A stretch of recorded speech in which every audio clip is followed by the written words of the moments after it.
Welcome back to my channel. So this is part 2 of my egg freezing journey. This video is answering your questions that you submitted either on here or on Instagram. There were so many questions, all questions that I definitely would have wanted to know when I started thinking about the process that I did in October 2022.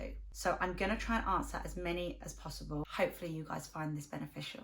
Okay, the first question is, what made you decide to freeze your eggs? And I think that's actually a really good place to start. Before you do something, you need to know why you're doing it. For me personally, I was at a place in my life where I felt as though the age I was getting to was an age where I thought I should be having kids, but I didn't actually know if I wanted children at the time. Not only did I not know if I wanted children, I also didn't know if I could have children.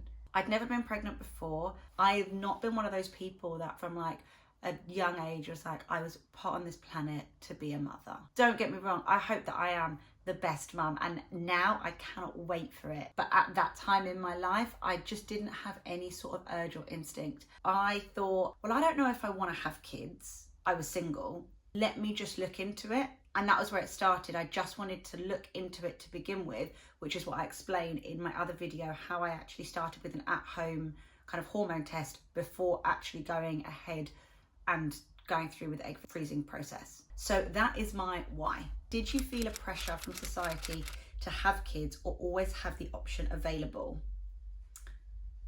I think if I'm completely honest with myself, there was a little bit of pressure from society to have kids.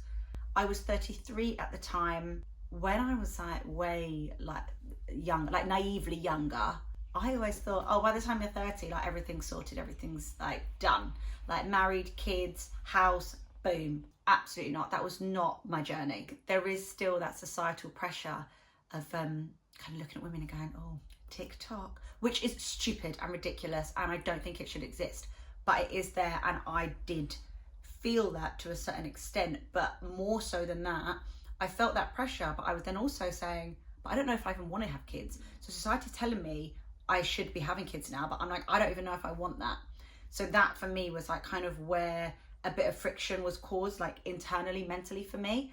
And that was another reason for being like, okay, well, do you know what? If you don't know, but you do feel this pressure, why don't you do what you can to actually kind of settle both sides of the coin and relieve any mental like fuzz and fog that I think I had around the topic. How does it actually work? Can you describe the process? Like, what did you physically need to do? How it works essentially, like what egg freezing or egg preservation is, preserving your eggs to then be either frozen, preserved, kept, or potentially to be used for IVF or research or donation. My reasons for doing egg freezing and how it was explained to me is that I would be injecting myself with hormones, and those hormones would stimulate more follicles to be created in my ovaries. So every month our ovaries obviously are creating follicles, and then one of those travels, and then that becomes your period. And those hormones are, I guess, almost like tricking your body into thinking you haven't made enough follicles, make some more. This is why some women can experience bloating or like tenderness or period cramps. At a point before ovulation, you then have the procedure. The procedure is to collect as many of the good quality eggs, because some of them are too young, some of them will be too mature, to capture those good quality eggs and preserve those. But then afterwards, you have to, I guess, like wean your body off of the hormones, because otherwise your body will keep working overdrive and it just won't really know what's going on. That is essentially what it is. But obviously there's a lot more like medical stuff that goes on. When would you say is the right age to consider this? So I was 32 when I started thinking like to actually go for my consultations. I thought about it a little bit before. I think probably from the age of 30, I probably started thinking about it. I don't know legally, I'm guessing you obviously have to be over the age of 18 or 21. I don't know if there is an age that is too young for you to be doing things like this. And I also don't know if there is a too old, because I think it's so unique to each individual person. I think once you start the process and you have those initial scans and they tell you where you're at, then a decision is made based on your results. 25-year-old could have a lower reserve than a 45-year-old. And it's just it just is how our bodies are so unique. But I don't think that there is like a right age to do it. I think there's a right time for you in your life, and whatever age that you are, then you are that age. I think you have to weigh up your own individual options. For me, I started thinking about it from like 30, but I didn't actually do anything until I was 33. Did you have any known fertility issues, or were you advised to do it by your doctor? So I have never suffered from any fertility issues, and I feel really grateful for that because I know that they're so common. And I wasn't advised by my doctor to do it. This was something that I just did on my own accord, and I just decided to start taking a look into it. I think as well, because I didn't have any known fertility issues, it didn't necessarily mean that, well, I just would easily be able to get pregnant and just have a baby. I had never been pregnant, and I didn't know really what was going on inside my own body. Is the process painful? I've had this question a lot. In a word, no. However, everyone is different, right? So for me, the process was not painful at all.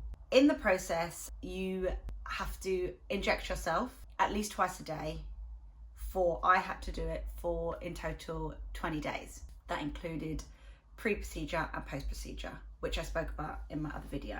The actual procedure, which happened, I was sedated for. So I had no idea where the actual procedure was happening. Not a clue.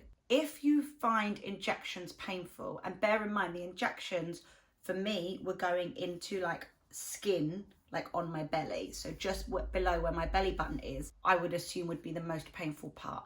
For me, that initial like sting of when you have an injection, that was there, that lasts for a second, and then you do it and you take it out and then you're done. I would say overall it is a pain-free process. I've plucked my eyebrows and it's been more painful. There were so many questions asking if it's painful. Is it your choice how many eggs you want to freeze, or do they just take as many as possible?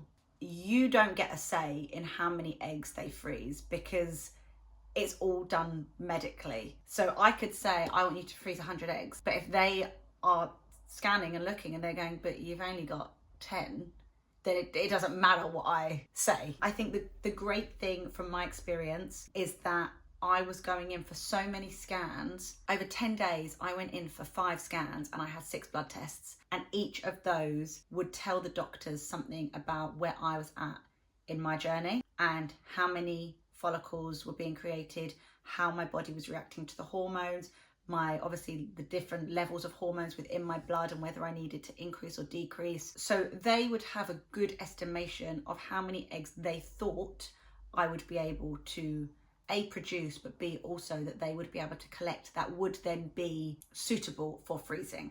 In a nutshell, no, I didn't get to decide how many eggs I got. I was told how many eggs that were taken, and I was also told how many eggs were frozen. How long was it between deciding to do it and actually getting into an appointment and starting? I did touch on this in my previous video. I first started thinking about it in September 2021. I then did this at-home test, which is just something that I chose to do separately. I didn't have my first consultation at the actual egg freezing clinic until May 2022. That was just because I chose to just kind of take my time with that. After May 2022, I then decided that I didn't want to start the process until after summer.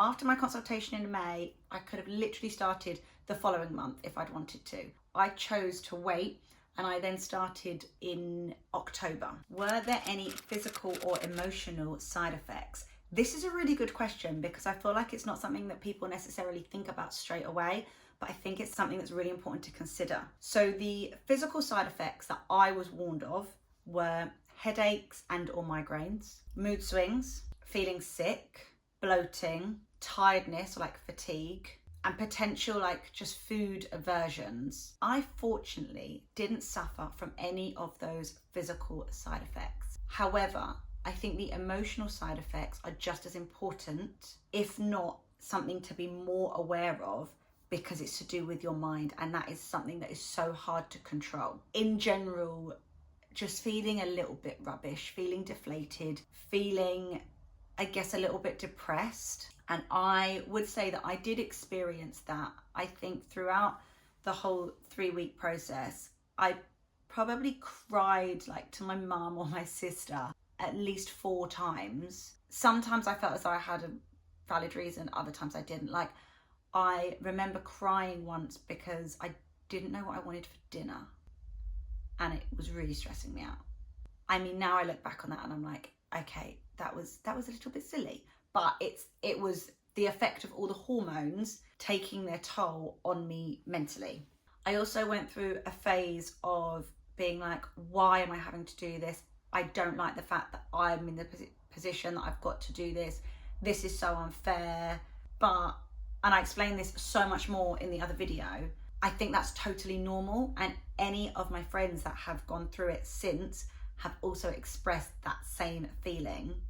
But then when they're finished, they're like, oh my God, it was the best thing that I ever did. How long will your eggs be frozen for? The maximum amount of time that I was told my eggs could be frozen for is 10 years. And every year they will email me or contact me asking if I want to continue storage for another year. You have to pay every year that you want them stored for. So I did mine in October 2022, and in October 2023, I received an email asking if I wanted to keep my eggs in the freezer, and if so, I'd have to pay £350 to do that for another year. I chose to do that. I think that's a really good investment of my money, and also like the whole thing that I've been through. Even though I am now pregnant, without needing to use those eggs, I will continue to keep those eggs frozen until I feel as though I don't necessarily want them in storage anymore. I don't need them. I've maybe had the children that I want to have, or I want to utilize them in terms of research, donation, etc., etc. What support did you have from friends, family, doctors, etc. before, during, and after? Another really great question. I am so lucky that my family fully supported me throughout the entire process. I made it quite clear that this is something that I wanted to do, like, for myself, but also by myself. I wanted to go to the scans alone. The only thing that I didn't go to alone was the actual procedure, because I had to have supervision on my way home. But other than that, I did everything by myself, but just with their support, you know, always asking how I am. The place that I had mine done, they do offer like a therapy or counselling service, which I didn't make use of, but I think it's really good that they do offer that, because this process, you know, like I said, it can be intense depending on where you're at mentally. The support that I did get from like my doctor was really good. Like, I could email them anytime. I was given a 24-hour helpline to nurses that were always available if I had any issues with any of my injections, or I felt something that was kind of out of the norm. It was just that extra safety net that I think I needed to know that, okay, I'm doing this, but if something does go wrong or I need a bit of help, they're there. I heard when you do this, you can't get pregnant for a couple of years. Is this true? I did mine in October 2022, and by October 2023, I had found out that I was pregnant naturally. So I would say that I am pretty good proof that that fact is incorrect. I didn't know how long it would take for the hormones to fully leave my body. I didn't know how my body would respond. That was a factor in when Sunny and I were discussing, are we ready to kind of take on this journey of potential parenthood? Now for the question everyone wants to know. How much did it cost? I am going to give you a breakdown of how much it cost me. Everyone's pricing is different because everyone is on their own specific prescription of medications. There are a million different varieties of medication in terms of the supplier, the manufacturer of the medication, where you get it from, all of these things. The dosage as well. There are different dosages that different people have to take depending on how their body's reacting. So I am going to share with you my cost breakdown. For one cycle of my egg freezing procedure at the Eve Well, which is where I did it, these are the prices that were correct as of 2022. It costs me $3,700 is just for the procedure of freezing the egg. My blood tests totaled £605. My meds pre-procedure were £1,447, plus I had an additional £112 because they needed, as I said, they needed to just change mine slightly whilst we were doing it. So I had to pay an extra just over £100 just for a new medication. And my post-op meds were £193. In total, my whole thing from start to finish, including all of my meds, cost £6,057. That was for one cycle. I have heard that places that sometimes offer more than one cycle, 2, 3, 4 cycles, can sometimes offer a discount if you sign up to do multiple cycles at once. I only ever wanted to do one cycle, although I was told about the options for doing multiple cycles. It is expensive. I thought everything in life is expensive, but for me, that was a justified investment. I do not regret at all spending that money. I just feel like, how could I regret this? Because it was an investment into my future. I think the best thing to do is, if you're thinking about it, go for a consultation. The initial consultation that I paid for was just over £200. I think some other things that are really important to know if you are considering it is, I was told that I wasn't able to exercise at all during the process other than walking. Like, I was strictly off of all exercise, which, as you can imagine, was quite tricky for me. I stand by it being one of the best decisions that I've ever made for myself. Like, I'm really proud of myself for actually thinking about it, doing the research, and then seeing it through. Have I used the eggs? No. Am I now pregnant? Yes. I really, really do believe that mentally it unlocked so much more than I ever imagined it would. My experience of the whole process was just so positive. I'm really pleased that I did it. If you are thinking about it, I'm sending you lots of love. If you're just here because you're just a bit curious, then I hope that you've learned something. I'm just going to finish off by saying I am not a medical professional. I have just given answers based on my experience, and I hope that you found it helpful and beneficial. And I will see you in another video very soon. Bye.